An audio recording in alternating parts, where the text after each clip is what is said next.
Halo Sobat GK, jumpa lagi di obrolan santuy bersama Gria Kumala. Pada kesempatan kali ini kita akan membahas topik terkait kehamilan dan ginekologi.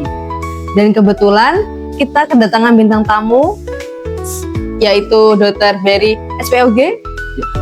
Selamat datang dokter. Ya, malam. Mungkin bisa memperkenalkan diri dulu dokter. Ya, halo. Perkenalkan, nama saya Dr. Berry Eka Pardabancin, spesialis obstetri dan ginekologi. Saat ini saya berpraktik di klinik Gria Kumala di hari Senin, Selasa, dan Kamis di jam 6 sore sampai dengan jam 9 malam. Oke dokter, biar nggak berlama-lama lagi, kita langsung ke pertanyaan aja ya dokter, karena sudah banyak teman-teman yang penasaran. Oke, pertanyaan pertama, sebenarnya boleh nggak sih dok hamil di usia 30 tahun? Kalau ditanya hamil usia 30 tahun boleh ya. Sebenarnya usia yang dianjurkan untuk hamil itu di rentang usia 20 sampai dengan 35 tahun. Nah, rentang usia reproduksi yang relatif aman untuk hamil. Kalau di atas 35 itu sudah resiko tinggi, dan di bawah 20 juga tidak kita anjurkan karena resiko tinggi untuk hamil. Nah, jadi nggak ada masalah ya untuk hamil di usia 30 tahun. Boleh langsung ke pertanyaan kedua dokter? Oh iya. Jadi resikonya itu kalau misalnya hamil di bawah usia 20 dan di atas 35 tahun, yang paling kita takutkan itu adalah kejadian preeklamsi. Sangat-sangat tinggi. Preeklamsi itu tekanan darah tinggi pada kehamilan ya. Kemudian hamil di atas 35 itu biasanya sel telurnya itu sudah tidak bagus lagi. Nah, sudah kualitasnya menurun drastis daripada usia 20 sampai 35. Jadi akan lebih banyak penyakit-penyakit yang bisa timbul pada kehamilan di atas usia 35. Jadi tidak dianjurkan. Nah, jadi tetap kita anjurkan itu di usia 20 sampai 35 itu adalah usia reproduksi yang paling dianjurkan untuk hamil. Misalnya dok, ada yang hamil di usia 30 tahun ke atas. Kira-kira yang harus diperhatikan apa aja sih dok? Ya tetap seperti biasa ya, kalau misalnya kita hamil mau usia berapapun itu tetap harus ANC. Kalau dari Kementerian Kesehatan sendiri sih menganjurkan saat ini minimal 6 kali ya, dengan 2 kali pemeriksaan USG, sekali di trimester pertama dan 2 kali di trimester ketiga. Ya. Nah, yang diperhatikan ya seperti biasa ya, kita pemeriksaan ANC biasa, timbang berat badan, tinggi fungsi, kemudian pemeriksaan USG untuk mengetahui kesejahteraan janin dan ibu. Kita tensi, kemudian pemeriksaan darah rutin dan screening penanda infeksi seperti HIV, sifilis, dan hepatitis. Nah, itu sih yang rutin dilakukan ya. Itu wajib ya dok? Wajib, dan jangan lupa untuk dokumentasi di buku KIA, karena sekarang diwajibkan ya, apalagi buku KIA kan sudah ada yang baru, yang terbitan terbaru ya, 2024 kemarin ya. Dan Kementerian juga sudah launching vitamin MMS ya untuk ibu-ibu, jadi multivitamin itu sudah lengkap sebenarnya di dalam. Berarti tidak perlu ada tambahan suplemen lagi ya dok?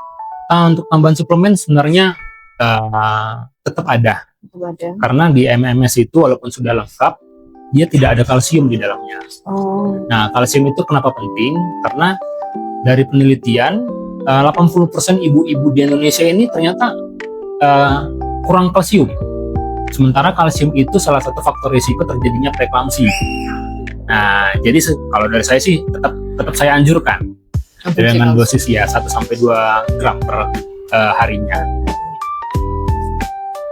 Selain dari suplemen sendiri, kalsium kan bisa dari makanan, misal minuman, juga susu. Sebenarnya bisa dari makanan, dari susu. Yang paling tinggi ya susu fortifikasi.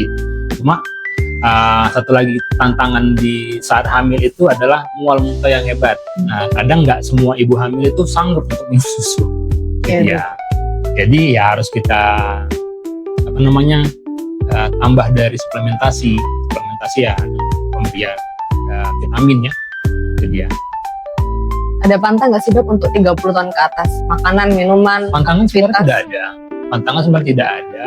Aktivitas juga bisa aktivitas biasa. Yang penting jangan aktivitas yang berat ya. Olahraga juga dianjurkan, olahraga ringan seperti jalan, senam ibu hamil. Kemudian untuk makanan tidak ada yang khusus, apa saja boleh dimakan, cuma harus sesuai dengan ini ya, kalori yang seimbang ya. Kalori seimbang, ada karbohidrat di dalam, ada protein, ada lemak. Nah, dan ibu-ibu yang mau hamil juga itu harus sebenarnya harus dicek berat badan sebelum hamil.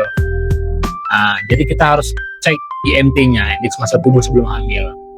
Nah, dari situ kita bisa menentukan penambahan kalorinya setiap hamil, setiap trimester itu berapa, kemudian penambahan berat badannya setiap trimesternya itu berapa. Jadi untuk satu lagi, mencegah terjadinya preeklamsi dan mencegah kejadian diabetes gestasional yang paling sering. Nah, sementara kita tahu ya, penyebab kematian terbanyak itu di Indonesia untuk ibu-ibu itu adalah preeklamsi dan PPH, pendarahan postpartum. Itu dia. Untuk kontrol tadi dok, tadi kan disebutkan ANC terpadu. Untuk 30 tahun, apakah sama? Untuk ANC sebenarnya sama saja, kecuali dia dengan faktor resiko ya. Kalau tanpa faktor resiko, ya itu tadi saya bilang 6 kali ANC dengan pemeriksaan USG minimal di trimester 1 kali dan di trimester 3 2 kali. Itu yang tanpa faktor resiko. Tetapi dengan faktor resiko malah dianjurkan itu sebulan sekali. Di mana di trimester ketiga itu per 2 minggu malah dianjurkan. Apalagi pada pasien-pasien misalnya preeklamsi ya, pada pasien preeklamsi, kemudian pada pasien diabetes. Nah, itu kenapa? Karena kita butuh pemeriksaan USG untuk melihat kesejahteraan janinnya. Nah, yang diperiksa di kesejahteraan janin itu apa saja? Kita periksa penambahan berat badannya setiap trimesternya, setiap bulannya, seperti itu. Kemudian kita lihat aliran darah di janinnya ya melalui plasenta, itu kita bisa menilai dengan USG. Dan itu tidak bisa dilakukan dengan pemeriksaan fisik ya. Nah, karena dengan USG itu kelebihannya kita bisa melihat langsung di janinnya, bisa melihat langsung janinnya, kita bisa ukur berat badan janinnya pertambahannya, kita bisa ukur aliran darahnya, kita bisa lihat air ketubannya. Nah, itu yang kalau misalnya dengan pasien-pasien resiko tinggi perlu kita perhatikan. Karena kalau misalnya kita terlalu jarang periksanya, malah ada banyak ataupun beberapa pemeriksaan yang spesifik ataupun perkembangan yang spesifik itu tidak bisa kita dapat. Jadi kita terlambat tata laksananya kalau kita terlalu jarang periksanya. Saya dengar nih dok, di klinik Diakumala ini ada program baru namanya inseminasi. Itu ya intrauterin. Ya. Mungkin bisa dijelaskan dok? Jadi inseminasi ini adalah suatu program yang membantu ya teknologi kehamilan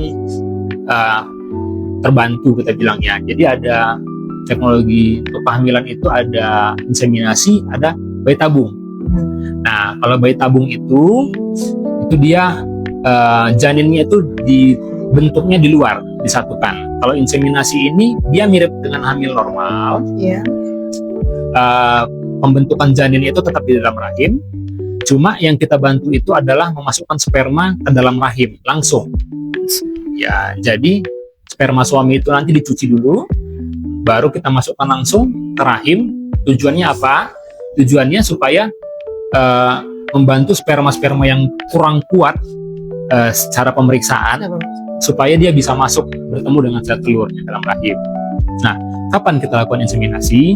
Nah, inseminasi itu biasanya kita lakukan kalau misalnya sudah tidak hamil lebih dari 1 tahun. Nah, itu dia. Dan dari pemeriksaan juga ada masalah. Biasanya ya, yang paling sering kita jumpai itu masalahnya di suami, biasanya oligo, terato, asteno, seperti itu ya, yang masih bisa kita obati.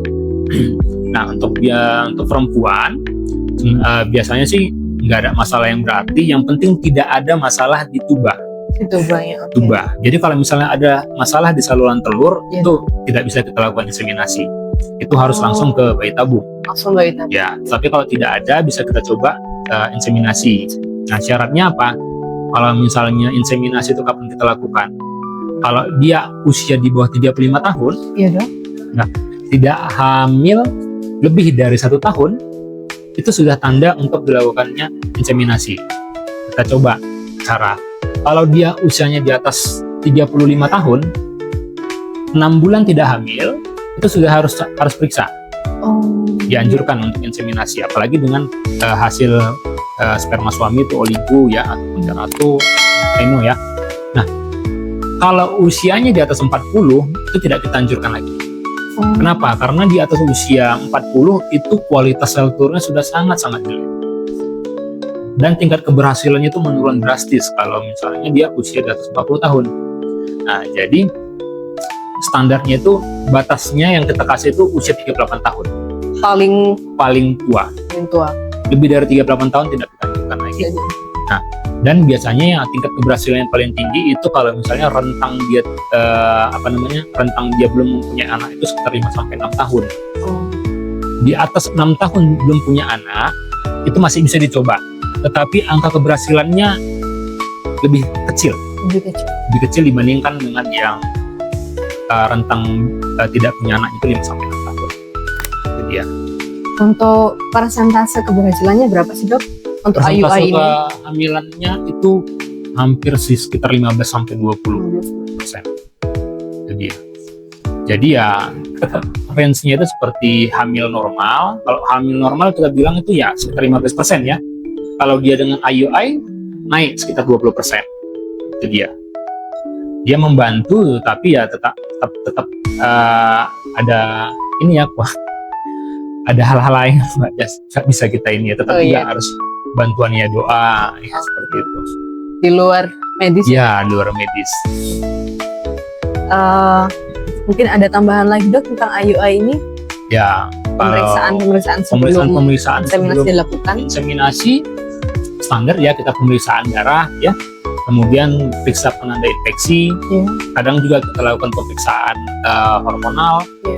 Yang biasa kita lakukan itu pemeriksaan AMH ya. AMH itu untuk penanda jumlah cadangan sel telur. Kalau dia cadangan sel telurnya sangat sedikit, itu juga tidak kita anjurkan. Karena AMH itu menggambarkan cadangannya satu, dan satu lagi kualitasnya. Nah, kalau kualitasnya sudah sangat buruk, apalagi usia-usia di atas 35 ataupun biasa di atas 40 tahun, itu angka keberhasilan sangat-sangat kecil. Nah, malah lebih dianjurkan untuk dilakukan bayi tabung.